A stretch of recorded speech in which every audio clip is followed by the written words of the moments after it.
Do you think we'll see a wave of seed managers needing liquidity and DPI selling in those opportunities because of their need for liquidity to then go and raise their next fund? Or do you think actually I've seen both happen. I've seen folks that have micro funds sell, right? For sure. And sometimes that deal could return their whole fund, right? Or more, right? Sometimes. But I think Twitter gets another thing wrong. I recently had a conversation with one of my LPs last week about a secondary offer, that was 10 figures, a 10-figure secondary offer, okay?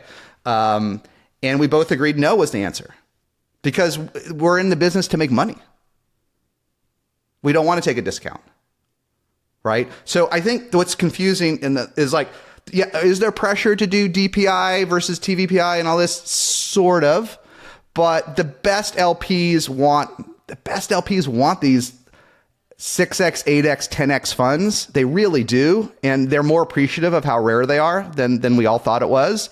And the best LPs they know the liquidity will come. The best LPs, they've been doing this a long time. Okay. And what I've learned is the best LPs want the highest possible return. And I asked them all, do you want cash? And all of my LPs, my 3 largest LPs said, no, they don't want cash. Now I know you'll hear other stories, but this is what I've heard. No, I mean this lovingly, but I think it's very dependent on LP type. You have certain LP types, foundations, endowments that have annual payments for scholarships and that's what I'm talking about. And they need the liquidity.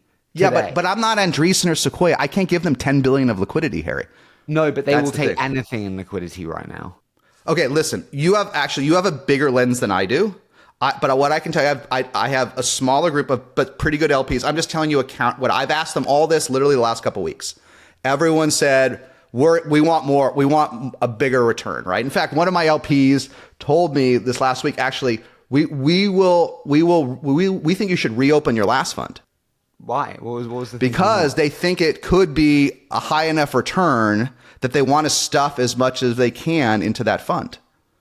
They don't want the cash out now. They want the highest possible return from that fund. They said, this was a new one to me, reopen the prior fund. I'm like, I didn't think you could reopen a prior fund if you're investing out of a new fund. They said, we do this. It's not that uncommon as long as you get your LPAC and everyone to consent.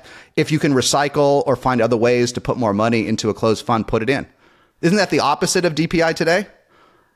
It is indeed. What did you say? I said, hadn't thought about it.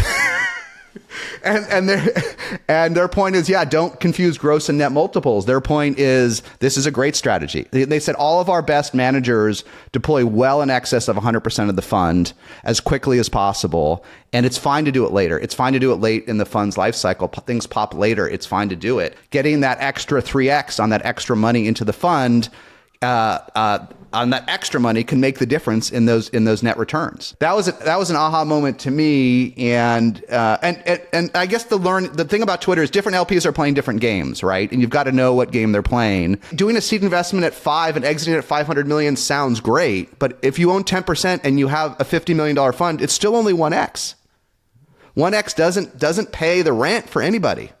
So it sounds great. Wow, like if that could probably be a 50x return, right? 100x, like from 5 to 500, but let's assume 50x sounds great. You can brag on Twitter. You can put it in your slide for raising your next fund.